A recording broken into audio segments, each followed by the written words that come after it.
할렐루야, 예수님 안에서 반드시 좋은 일이 있습니다. 몇 년 전 제 생일 때 아이들이 선물을 했습니다. 제가 책을 좋아하니 책을 사보라고 모 서점에 도서상품권 카드를 충전해서 준 것이었죠.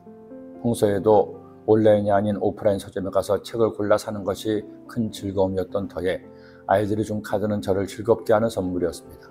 덕분에 가격 걱정하지 않고 들고 오기 어려울 만큼 책을 구입해서 한동안 열독을 하기도 했습니다. 선물은 사람의 마음을 즐겁게 합니다. 더구나 그 사람의 사랑과 정성이 담긴 선물이라면 그것이 무엇이든 우리를 잠시나마 행복하게 할 것입니다. 그런데 여기에 가장 큰 선물이 있습니다. 이 선물은 억만금을 주어도 살 수 없고 평생 공부를 해서도 가질 수 없습니다. 아무리 막강한 권력을 가진 사람이라도 놀라운 재능을 가진 예수가라도 얻을 수가 없습니다.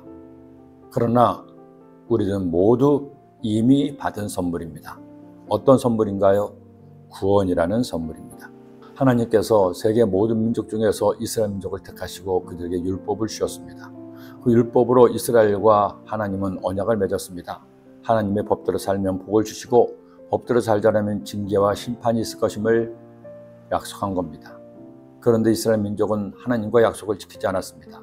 하나님 말씀대로 살지 않다가 결국 심판받아 나라는 멸망당하고 오랜 세월 그들을 구원할 메시아만을 기다리고 있었습니다. 그런 그들에게 하나님께서 약속하신 메시아 구원자 예수 그리스도를 보냈습니다.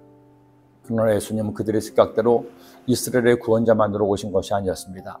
그들을 로마 압제에서 구원할 정치적 구원자가 아니었습니다. 영원히 죄로 인해 죽을 수밖에 없는 인류를 멸망에서 구원해 영생에 이르게 하는 진정한 구원자로 오신 겁니다. 그리고 이제 베드로를 통해 고넬료의 집안을 구원하심으로 이스라엘 민족을 넘어 이방인에게 우리 모두에게 나에게 구원을 선물로 주신 것이죠. 그런즉 하나님이 우리가 주 예수 그리스도를 믿을 때 주신 것 같은 선물을 그들에게 주셨으니 내가 누구에게 하나님을 능히 맡겠느냐 하더라.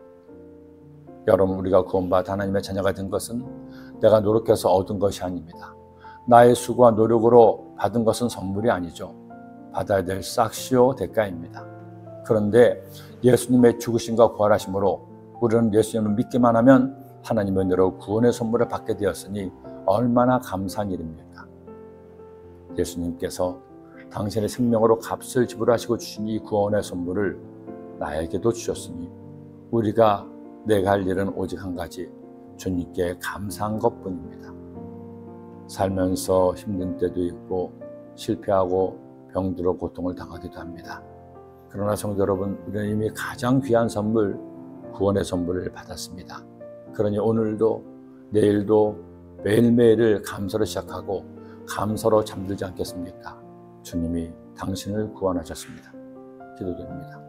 하나님 아버지, 우리는 가장 값비싸고 고귀한 선물을 이미 받았습니다. 예수 믿어 하나님의 자녀가 되었고 영원한 생명을 선물로 받았으니 이제 언제나 감사하며 사는 저희 모두가 되게 하여 주옵소서. 예수님의 이름으로 기도드립니다. 아멘.